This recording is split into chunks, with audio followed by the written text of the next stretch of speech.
Hello everybody and welcome back to World of Warships Legends. My name is Spartan Elite 43 and tonight we are taking our very first look at the new Tier 8 Dutch heavy cruiser, Johan De Witt. I'm going to call it De Witt because I'm not sure if that's how it would be pronounced. You guys will have to yell at me. But yeah, let me know. Is it Johan De Witt or Johan De Witt? Generally, W would be V in German. I don't know if that translates into Dutch or not, but you guys will have to yell at me for my lack of culture. Anyway, we are running the commander, Johan Furstner. We have Eric Bay and Gunichi Mikawa as our inspirations because sneaky. Just for the memes, trust. Okay. Minister of the Navy is our commander skill.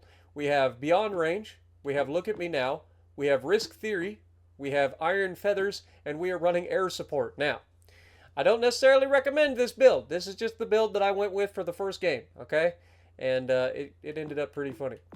But, yeah. We are going to showcase the ship in a fun little match in a minute. But basically, you can see I don't have this commander maxed out or anything even close to it. It's like a level 12, so nothing crazy there. Okay, it's a level 2 legendary, so nothing too crazy. Of course, we are fully kitted out here. We've got AA, Guns Mod 2. Now, you could swap this for, like, the Aiming Systems Mod 1. Again, when I first built this ship, I thought that this was going to be like a light cruiser, like the D7P, all right, the D7 Prevention. It is not. It is a heavy cruiser. So going with the Aiming Systems Mod isn't a bad idea. But we'll showcase some of that during the match. Might be a good idea to swap. Also, your AA is not that amazing. Propulsion mod here for obvious reasons. We've got concealment system mod, and then we have our main battery mod 3. And this is not the epic version. This is just the standard version of the main battery, so you get a little bit of a reload boost, but it doesn't get better over time as you do damage. All right, so let's talk about the ship a little bit. We do have a range or a sonar.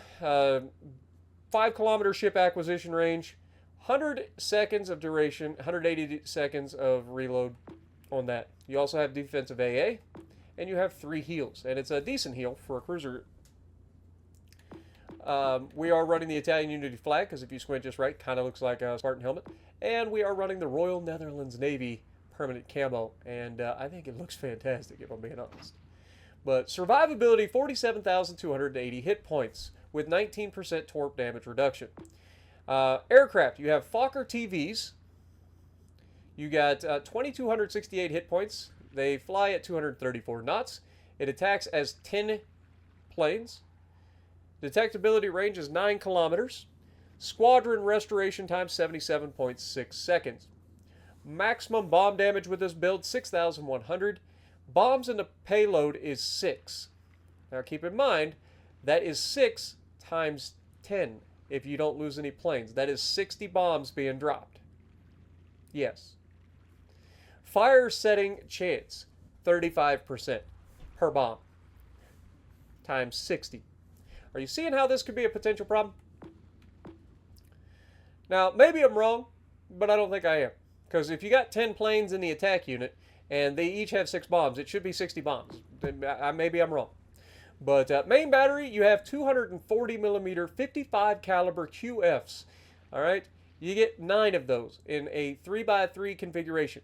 Okay, 3 triple turrets. Firing range with this build is 17.5 kilometers, which doesn't seem great. I'll be honest with you. For a cruiser at this high a tier, you probably want a little bit more, except you don't, and I'll explain why. Reload time, 12.6 seconds. Not great. Okay. A little bit bigger guns, obviously, 240 millimeters instead of like a 208 millimeter gun for like a 8-inch heavy cruiser. This would be, what, a 10-inch? 9.5-inch, 10-inch, something like that gun. Somebody will do the math, I'm sure. But 180-degree turn time, pretty awful. 35.3 seconds with this build. It's pretty terrible. HE shell maximum damage, 3,400 with a 20% chance to set fires. I don't necessarily recommend shooting HE out of it. It does have very good fire chance. But again, very slow reload on these guns, so you can absolutely punish broadsides with this big of a shell coming out of these guns. And again, if you go with more accuracy on these, I think you'll have a better result. But AP shell maximum of 6,100 as well. Now, because we went with AA in the first lot, we do have a 100 AA rating. With 20 millimeter Oerlikon Mark IIs, you get 28 of those, doing 85 damage per second, reaching out to 2.5 kilometers. Then you have the 40 millimeter 56 caliber Bofors Model 1936. You get 28 of those, doing 318 damage per second, reaching out to 4.2 kilometers. And then you have 120 millimeter 50 caliber Model 1942s. You get 12 of those, doing 146 damage per second, reaching out to 6.2 kilometers. The reason I say that this isn't the best AA in the world is simply the range. The majority of your AA doesn't kick in until about 4.2, which is a lot better than it would be if I hadn't put the AA module in the first slot. So again, if you don't use that, the AA is going to feel pretty anemic. You do have the defensive AA to help you a little bit, but yeah, I've heard some people struggling against carriers with these things. I haven't had that experience yet because I think I've only played one game. But 32.1 knots top speeds, not bad for a cruiser of this size. 740 meter turning circle is kind of what you'd expect out of a cruiser this size. Again, this is basically a battleship at this point. 11.9 second rudder shift time is pretty bad for a cruiser, pretty good for a ship this size. Again, you're going to have this as a fast, long ship, right? You're going to have a turning circle that's not great, but this is pretty solid for what you need it. Just got to be careful when you're trying to like commit to turns. Got to give yourself plenty of time. But this is where I think that this thing is going to be overlooked, and that is the detectability by sea. We have managed to get this thing down to a 9.1 kilometer concealment on a heavy cruiser with 240 millimeter guns. That's kind of busted, if we're being honest. So that's why I say that 17.5 kilometer firing range really isn't that big of an issue. Because most of the time, you're going to be able to get within range. The reason I went for a full concealment build is because I want to be able to get within range to use our gun, or use our aircraft. Now, for whatever reason, Wargaming thought that it would be a good idea to not include the motherfucking range. Why would they not put the strike range on here? I think it's something like 12.8 kilometers or something like that. So keep that in mind. I forget. We'll see it during the match, but yeah, they didn't put the strike range on here for some reason.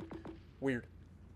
All right, but 9.1 kilometers by sea, 6.1 by air. 2 is always guaranteed. 7.7 kilometer smoke firing penalty. Okay, that's actually pretty good for the size of the gun. Okay. Statistics again. I think I only played one game. Yeah, one game, one victory. 0 defeats, 38% main gun accuracy. Again, showcasing that you might want to consider taking the AA module off the first lot, throwing on that accuracy module. Okay, but yeah, overall, I found the ship to be serviceable. I wouldn't say that it's an amazing ship, but I've only had a very small sample size. But look at the armor of this thing. This is where it gets really fun. Okay, this thing has a very thick front icebreaker, which is 40 millimeters. Which means nobody overmatches it. Not even Yamato or Musashi. They don't overmatch that. Now, obviously, you do have the 25 millimeter plating everywhere else. As you can see, that's 25, meaning anything 15-inch guns and above can overmatch 25.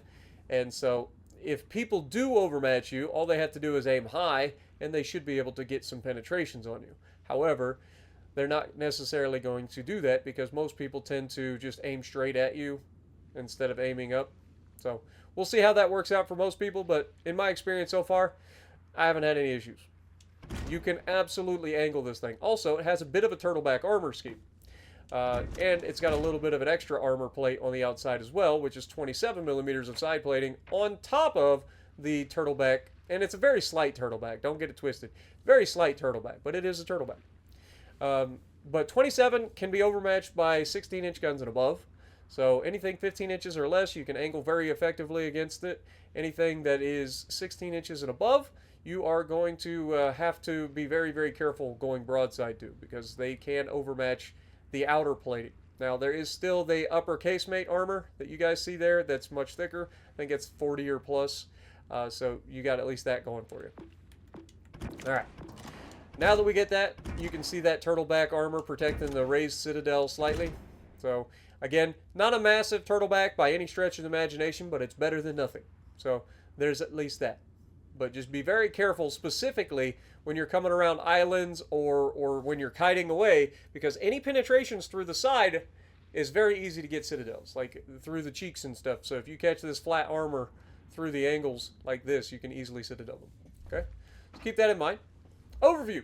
Sure shot. Shells with a good ballistic trajectory maintain velocity, making aiming easier. And that is a true. This thing does have pretty solid ballistics is the word I'm looking for. So when you fire your guns, you don't have to wait a long time for these shells to get there, and so they tend to hit the mark more often, even against cruisers. So this is another one of those big cruisers that are capable of removing other cruisers. Big guns. The ship is armed with high caliber main battery guns. Again, 240 millimeters, so basically Cheshire on steroids. Airstrike can request an automatic air squadron that drops projectiles in the designated area. Showcase that in a minute. Johan De Witt, or De Witt. This is an alternate project to the one proposed for the cruiser in 1939. It retained 9.4 inch, okay, there you go, or 9.45, so I was right, 9.5 inch guns, offered appropriate armor and speed, but required a larger displacement. Thanks to her high speed, such a cruiser could avoid engaging her enemies if she so wished, while also being able to stand up against several Japanese battlecruisers due to her enhanced armament and armor. However, this project was never implemented either. And further work shifted towards designing a heavy cruiser armed with 11 14-inch 283 millimeter main battery guns. She was designed in 1939, never built. But I love this camo, I ain't gonna lie. This camo is pretty nice. The white with the blue and the orange, it looks pretty good, I ain't gonna lie. It's kind of like the home jerseys for the old, what do you call them, New York Knicks. But I do like it. I don't like the lack of frames in the port right now, but I do like the new port. It looks pretty good, I ain't gonna lie. But let me know what you guys think. And with that being said, let's get to the gameplay. Alrighty, so we're going to be on Trap, and we are in the brand new Johan De Witt. I totally didn't forget what the ship was called and didn't have to wait to see it pop up in the bottom left-hand corner. You can't prove it, and so it never happened. Anyway, we took this thing out. This is the very first match. Again, small sample size, so I'm not going to make an overall, like, arching statement on what I think the ships are or aren't. But I will say that I had a lot of fun in this match, and it showcases a couple of things about the ship. One is, it can take hits, it can use the concealment to get into some pretty funny locations, and when given a chance, these guns can absolutely punish broadsides. And you guys know, I like unique ships. I like ships that are different, right? I didn't really get along with the D7P, it's just not my style, right? This thing is a lot more my style. Heavy cruisers, brawling kind of cruisers with gimmicks can be fun. And these bombs, maybe I'm wrong, these bombs seem a lot easier to aim than the D7Ps. I could be wrong. Maybe you guys out there that have been playing the D7P a lot can test this out. Tell me what you think. But I feel like these bombs get on target a lot quicker and are much easier to land than the bombs of the D7P. Now, obviously, you don't get as many airstrikes as you do in the D7P, and that's a good thing, because these airstrikes are incredibly strong, especially against people that aren't necessarily the smartest when it comes to understanding what's around them. And since these things are just coming into, early access, they're kind of being underestimated a little bit, and that is a recipe. And you can see right there.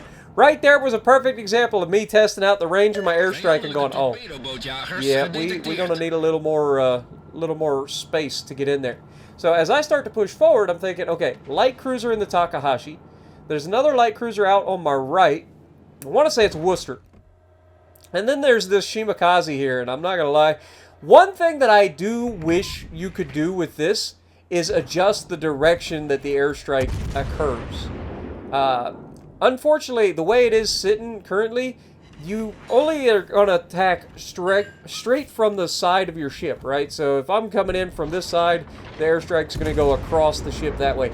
In this situation, I would have rather dropped from bow to stern, right? We want to hit as many shells or as many bombs as possible. You can see Worcester is going to set some fires on us. But we're going to be able to get rid of the enemy Shimakaze. We're going to try to put these bombs out here. And again, I'm not sure how long it's going to take us to get on target. You can see these really flat trajectories going low here, but we get the shot out there. We got the bombs on the way. The bombs actually looked halfway decent, but I don't think we actually ended up hitting them, unfortunately. But we're going to go ahead and try to use the guns on the battleships as well. Unfortunately, this is going to get us spotted, and the Worcester is going to be trying to burn us down again. Now remember, we have a pretty cracked freaking concealment in this thing. 9.1 kilometers on a ship this size is a little crazy. But it makes for some funny moments. Now, I want you to pay attention to the fact that I'm basically alone on this flank as my Stalingrad and my battleship are kind of like chilling in the back. So, it's going to be up to us to try to like make some things happen. But one thing that the concealment gives you in this ship is the ability to dictate the engagements, right? I have a better concealment than almost every cruiser in the game. Almost. Not all of them, but almost. And what that allows me to do is get into positions that people don't expect you to be in. And with this thing being decently quick, especially with propulsion mod being able to maneuver around, like this thing is pretty nasty at getting in positions. And again, if I would change anything about this build, it would be adding aiming systems to the first slot instead of the AA module. Again, when I first got the ship, I thought, okay, probably like the D7P, and I didn't even look into it. So that is one thing that I would change about this build during this moment. I think these guns, if they were given a little bit more accuracy with that you know, aiming system, like these guns have really good potential to be nasty. But one thing that you're going to see is we take a lot of shots at this Worcester, don't really get a good result for quite a while. And we are able to tank a lot of the shells from them, which is good news. But once we are able to disengage as he's turned away, like if we just don't fire our guns, there's nobody around to spot us. There's no destroyer. The destroyer's already dead. We helped to get rid of him. So like all we have to do is get into a position where we can really utilize this ship, because we have not even begun to use the bombs yet, right? Like we dropped one set of bombs, completely missed the target, but it's at this point that I see Pomerans starting to move forward. The Stalingrad's starting to point bow in, and there's a Yamato nearby, and he is well within my range for dropping these bombs. We're going to drop him right across his bow as he's pushing in. We know he's going to try to turn and run, so if we put them out ahead of him, he should essentially turn right into these. And again, not the best bomb drop because they're going across his ship instead of bow to stern, but we still get a double fire on 2 bomb penetrations. Not a lot of damage, but we get the double fire. Now, anybody that knows anything about Japanese battleships knows that their damage controls are incredibly short duration, so he's already ready to be hit again. Now, one of the skills that we got that I forgot to mention is the skill that allows these things on every other airstrike to reload in 1 second. That is stupid. Alright, every other airstrike gets a 1 second cooldown. That's crazy. Especially if you get into a position using your concealment where you can actually just keep dropping these airstrikes, because it stacks up real quick. As we've got the perma double fire on the Yama, we're shooting at the main over the top of the island. Again, it's going to take a little bit of time to get used to these shells. It's a brand new ship, first match in it. Again, just want to stress that. I'm not talking good or bad about the ship necessarily, but I think that this thing does have potential. And you can see I'm already lining up my next drop, and this poor Yama, he just doesn't have a chance. He's just almost out of range, but by the time he gets out there, I mean, these planes are just too fast. He can't escape, and we're going to end up taking him down. He would have burned to death anyway.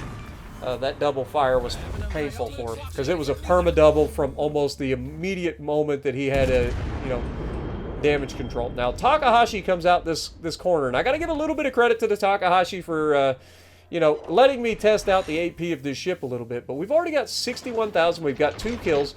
Takahashi is just begging for it. I don't know if he just wasn't paying attention that I'm shooting AP and not HE. This man was about that life. He's like, you know what? No armor is best armor, and so far he's gotten away with it. But you can only do that for so long. And now with propulsion mod, I'm able to jump out of here. I'm going forward. I am, I believe, going to kick off the sonar pretty soon. But the main comes around the corner here. I don't have my new drop yet, so we're just going to go ahead and take some shots at the main. Aiming high. You can see the grouping not the best here. And again, that's where that aiming system would come in real handy, trying to get a little bit better accuracy out of these main guns. But we're going to try to get him down. We hit him again. We're going to get a couple of hits into the superstructure. Not a lot. But as he's turning in, I mean, this is the angle that you primarily want to be dropping. And this is what this ship is capable of. And yeah, he's not super high health right now. But if you get a chance to drop over the top of a ship like this, like, what can they do? Like, what can they do? It's disgusting the amount of bombs that come out of these attacks. So if you get a chance to drop somebody and you are lined up perfectly like that, there's almost no hope against it. Like, it is just a clustered mess of just pain and suffering, right? But with that, we've got our third kill. We've got 77,000 damage. The Takahashi has decided he wants to come back this direction, and we're going to play a little peekaboo with this man. Because again, we dictate the engagement here. He is permanently spotted by our destroyer, and he's firing his guns. And I'm going to come around the corner, and I don't have to fire right away. I can wait for a better shot, so that's exactly what we do. You can see I'm trying to think about the airstrike. Don't have it. So instead, I wait for him to initiate his turn, and then we get the shot out. And now that he's going to catch this perfectly, like there we get our first citadel with this ship. And again, once you get the aiming down, which these are a little bit weird, if you can get some accuracy, look at that accuracy. Again, once you get it down, this thing can slap. All right, you can't underestimate it. And what is this man to do at this point? There's nothing he can do. He's toast. We've already got 3 kills. We've got more shots on the way. He is using good shots against us, but again, we have our sonar going, so we can see his torps coming from a gajillion miles away. We don't have to worry about that, and we're going to be able to easily take him down.